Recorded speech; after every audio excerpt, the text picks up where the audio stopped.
नमस्कार, आर्य न्यूज देख रहे हैं आप। मैं हूं आपके साथ पल्लवी सिंह। बुलेटिन की शुरुआत करेंगे उत्तराखंड की कुछ बड़ी खबरों के साथ। हरिद्वार में एक खबर सामने आई है, जहां पर विश्व हिंदू परिषद में आज और कल निष्काम धाम आश्रम में एक बड़ा मंथन किया जाएगा। बता दें कि 1964 में विहिप की स्थापना के बाद साल में 2 बार होने वाली केंद्रीय मार्गदर्शक मंडल की बैठक इस बार बड़ी महत्वपूर्ण होने जा रही है। इसमें देश भर के दिग्गज साधु संत, ज्ञानव्यापी और कश्मीरी पंडितों की टारगेट किलिंग, हिंदुओं को एक करने जैसे मामलों पर आगे की रणनीति तय करेंगे। इस जानकारी के मुताबिक इस बैठक के 2 सत्र होंगे। पहला सत्र आज 3 बजे से शुरू हो गया है, जबकि दूसरा सत्र कल सुबह 9 बजे शुरू होगा। इसके लिए देश भर के संतों को आमंत्रण भी दिया गया है।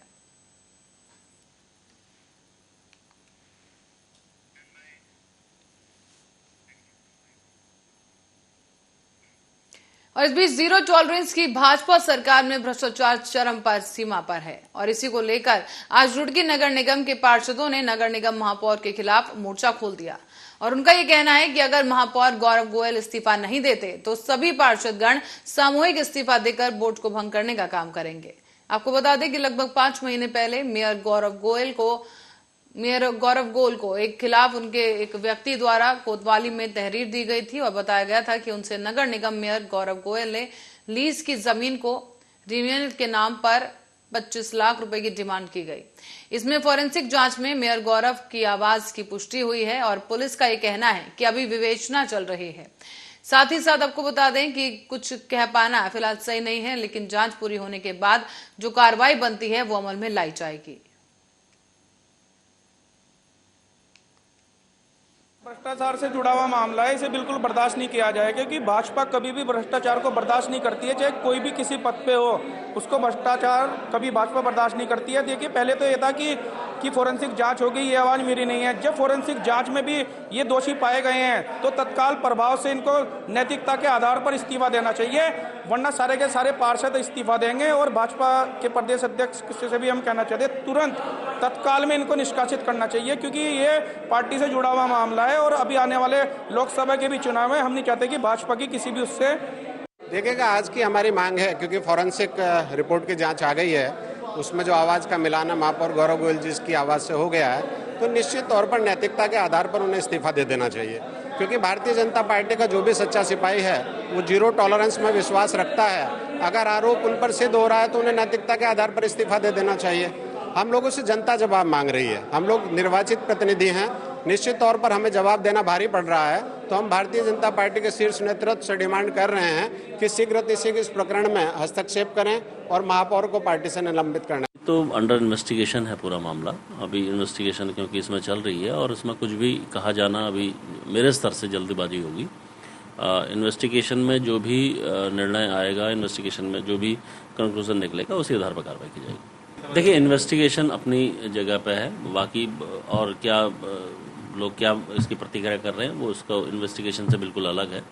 इन्वेस्टिगेशन में जो भी कंक्लूजन पे पहुंचेंगे, फिर अभी क्योंकि इन्वेस्टिगेशन चल रही है, उसमें कुछ भी मैं जल्दबाजी होगा कुछ कहना, जो भी कंक्लूजन होगा उसको जो है और नशे के खिलाफ कलियर नगर पंचायत प्रतिनिधि शफकत अली ने एक बड़ी मुहिम छेड़ दी है, जिसमें चेयरमैन प्रतिनिधि शफकत अली ने साफ शब्दों में कहा कि नशा बेचने वालों के खिलाफ कानून के सहयोग से सख्त कार्रवाई कराई जाएगी, चाहे वो कोई भी व्यक्ति हो। शफकत अली ने यह भी कहा है कि नशे की गिरफ्त में आकर जिस तरह से आज का युवा बर्बाद हो रहा है, वो एक बड़ा ही अफसोसजनक मामला है। नशे की चपेट में आने से कई माओं की गोद उजड़ गई, तो वहीं कई बहनों के भाई छिन गए। उन्होंने ये भी कहा कि क्षेत्र की जनता से अपील की इस मुहिम में सहयोग दें, और आग्रह किया कि हम सब का फर्ज बनता है कि नशा और नशे के कारोबारियों को जड़ से उखाड़ने का काम करें, जिसके लिए हमारी और आपके बच्चे सुरक्षित रह सकें।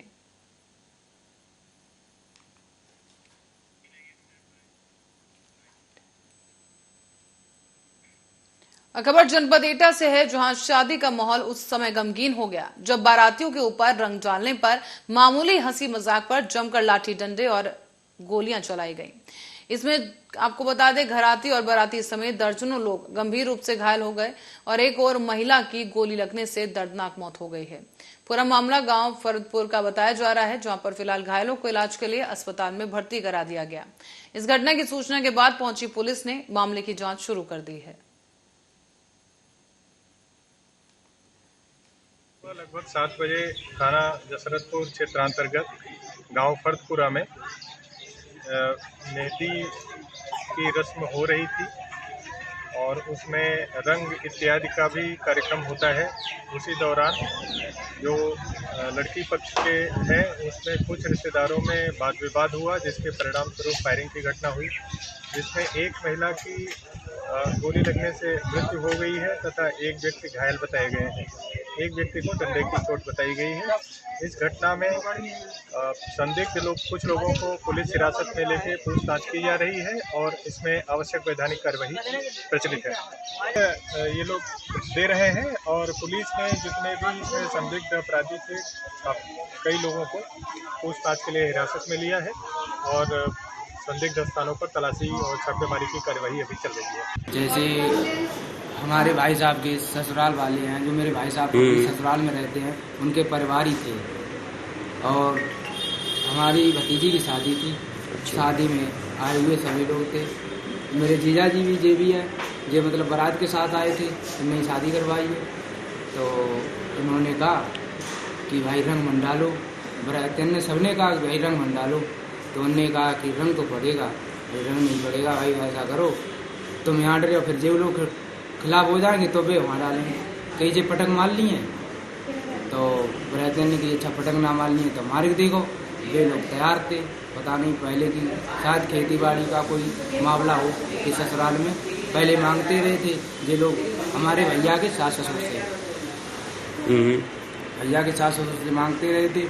तो भैया के सास ससुर ने मतलब भाभी मेरी अकेली नहीं, तो भाभी के नाम कर दी, उन्हें किसी को नहीं दी। ये विवाद जैसे। और खबर कानपुर देहात के सिकंदरा थाना क्षेत्र से है। यहां पर एक पीड़िता ने एसपी को शिकायती प्रार्थना पत्र देते हुए बताया कि वो काम करके घर लौट रही थी, लेकिन तभी मोहल्ले के कुछ लोग नशे में आए और उसके साथ यहां पर युवक उनके करीब से निकला तो उन्होंने गाली गलौज करना शुरू कर दिया। जब पीड़िता ने इसका विरोध किया तो उन्होंने कुल्हाड़ी से पीड़ित के सर पर वार कर दिया है। इसके बाद वो बुरी तरह से घायल हो गया और उसकी शिकायत लेकर पीड़ित पुलिस अधीक्षक कार्यालय पहुंचा। बहरहाल पीड़ित आरोपियों के खिलाफ कार्रवाई की मांग कर रहा है।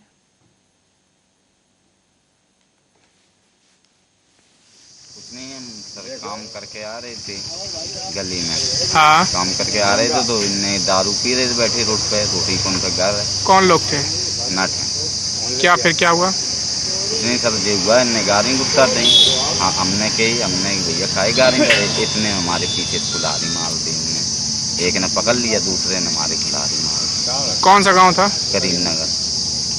संबंधित थाने में प्रार्थना पत्र दी थी आपने? नहीं सर, अकेले थे हम घर पे, माँ आती मारी और हमारे घर था नहीं कौन।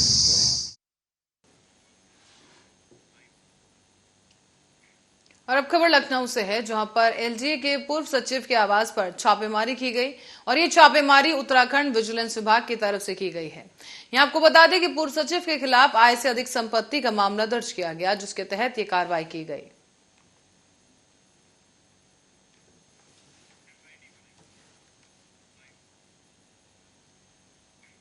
वहीं अब खबर मिर्जापुर से है, जहां रेलवे स्टेशन पर सुबह करीब 8:15 बजे मगध एक्सप्रेस ट्रेन से चढ़ते समय 24 वर्षीय महिला टीचर की फिसलने से मौत हो गई। आपको बताते चलें कि वो अपनी बहन और चचेरे भाइयों के साथ दार्जिलिंग जाने के लिए निकली थी और मृतका नगर एसएन पब्लिक स्कूल में अध्यापक पद पर कार्यरत थी।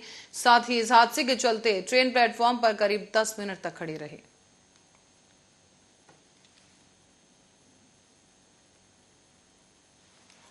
पूरा मामला ये था कि गीतांजलि विश्वकर्मा, डॉटर ऑफ राजेंद्र विश्वकर्मा, अपनी फैमिली के साथ, सगी बहन और अपने कज़न के साथ मगध एक्सप्रेस से पटना शायद जा रही थी। यहीं कहीं एसबी पब्लिक स्कूल में शायद पढ़ाती भी हैं। जा रही थी, चढ़ते वक्त शायद इनका पैर फिसल गया, जिससे वो ट्रेन के अंदर चली गई। फौरी तौर पे तो उनका कोई वो नहीं था, सांस चल रही थी, उनको उपचार के लिए ले जा रहा था। वहाँ पे रेलवे के डॉक्टर भी आगे मौजूद थे। वहाँ पे देखा उन्होंने, देखने के बाद उनको मृत घोषित कर दिया। फिलहाल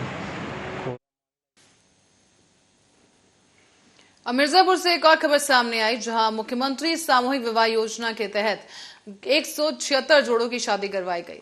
इस भीड़ में एक निकाह भी कबूल किया गया। और आपको बता दें कि नगर के राजकीय इंटर कॉलेज में आयोजित भव्य समारोह में जिले के जनप्रतिनिधियों और अधिकारियों ने नव दंपतियों को आशीर्वाद दिया।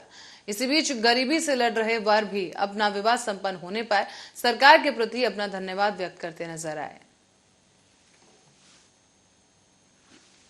यहाँ पर जो शादी माननीय मुख्यमंत्री उत्तर प्रदेश सरकार द्वारा की जा रही है, इसमें इतना ज़्यादा 175 जोड़ी जो शादियाँ हुई है, माननीय मुख्यमंत्री जी का मैं अभिनंदन स्वागत करता हूँ, जिससे कि इसमें मिला हुआ 35,000 रुपये का अनुदान प्लस 10,000 का सामान और लड़की के लिए जो गहना पायल बिछिया ये दिया जा रहा है। मैं इसको इस ज़िले के कर्मचारी को, इस ज़िले के अधिकारी को, मैं यहाँ ज़िले के 4 विधायक या जो 3 विधायक हैं, मैं माननीय विधायक जी को और माननीय मुख्यमंत्री जी को बहुत बहुत दिल से आभार व्यक्त करता हूँ। देखिए, माननीय मुख्यमंत्री जी की बहुत महत्वाकांक्षी योजना सामूहिक विवाह योजना, इसमें पूरे ज़िले से 175 था।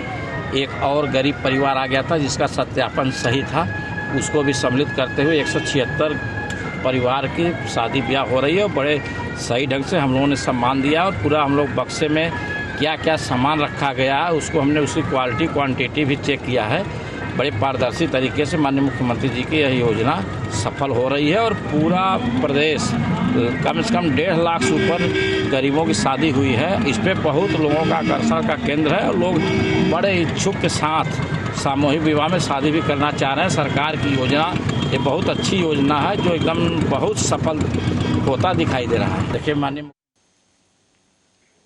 खबर अब प्रयागराज से है, जहां दरभंगा एक्सप्रेस से पूना जा रहे 4 व्यक्तियों की ट्रेन के चपेट में आने से 2 लोगों की मौके पर ही मौत हो गई और 2 की हालत नाजुक बनी हुई है।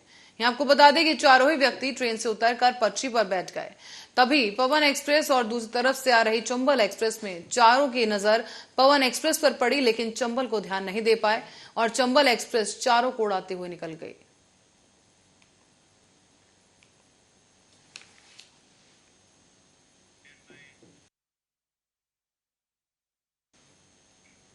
और इस बीच डबल मर्डर हत्याकांड में पुलिस अधीक्षक एस आनंद ने घटना के बाद पुलिस टीम गठित कर आरोपियों को गिरफ्तार करने के कड़े निर्देश दिए, जिसके बाद पुलिस ने डबल मर्डर हत्याकांड में 48 घंटे के अंदर ही इस हत्याकांड का खुलासा करते हुए एक आरोपी को गिरफ्तार कर जेल भेज दिया है।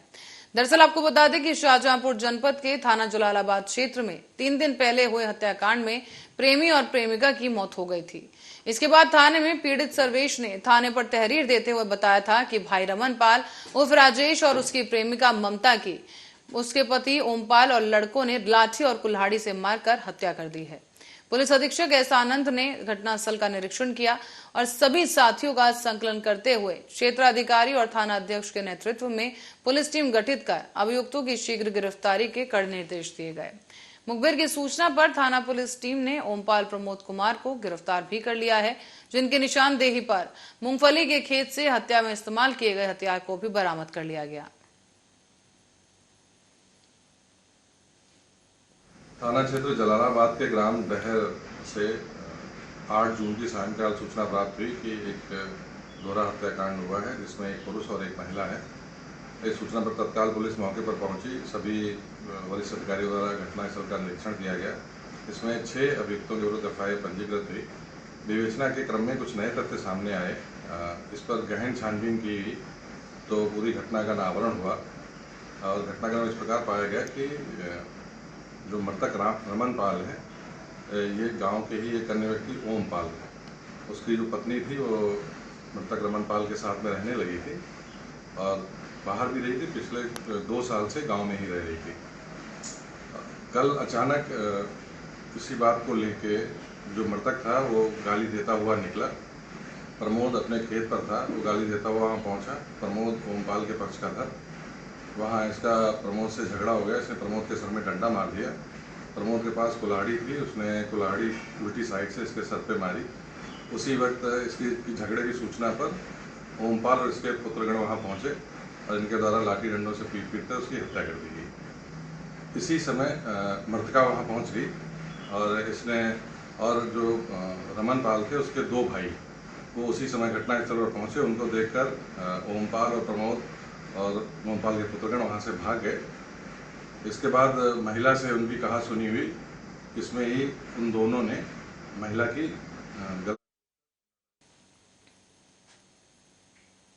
बढ़ते हैं अगली खबर की ओर। आय से अधिक संपत्ति मामले में अब आईएएस रामविलास यादव के 3 ठिकानों पर विजिलेंस ने छापा मारा है।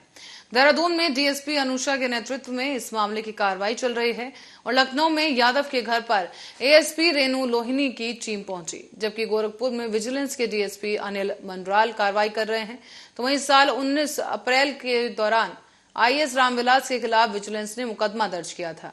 आईएएस रामविलास पर लखनऊ और देहरादून में आय से अधिक संपत्ति बनाने का मामला था और यादव लखनऊ विकास प्राधिकरण के सचिव रह चुके हैं।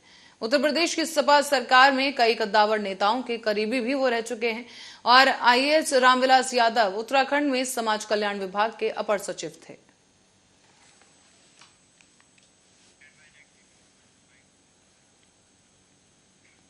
और इस बीच हरिद्वार में त्रिस्तरीय पंचायत चुनावों की प्रक्रिया एक बार फिर से शुरू होने जा रही है।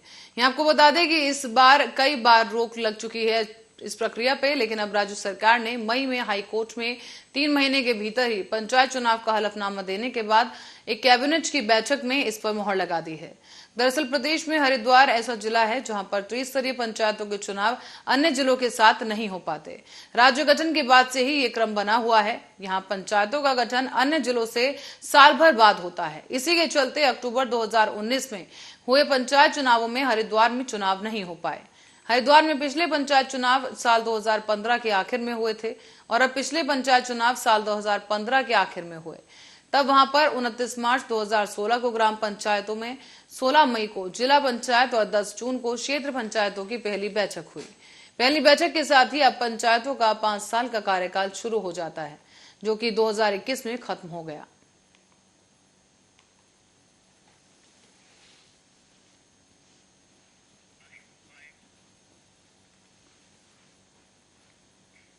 तो वहीं हरिद्वार के अनेकी में हेतरामपुर में प्रधानमंत्री शहरी आवास योजना के अंतर्गत उत्तराखंड आवास और विकास परिषद की ईडब्ल्यूएस आवासीय इकाइयों का मुख्यमंत्री पुष्कर सिंह धामी ने मुख्य अतिथि के रूप में पहुंचकर शिलान्यास और भूमि पूजन किया। आपको यहां बता दें कि प्रधानमंत्री आवास योजना के अंतर्गत हरिद्वार की 3 विधानसभाओं रानीपुर, मंगलौर और खानपुर में बनने वाले 2464 आवासों का मुख्यमंत्री प्रकाश सिंह धामी ने यहां पर हरिद्वार के अनेकी हेतरामपुर में पहुंचकर भूमि पूजन और शिलान्यास किया है।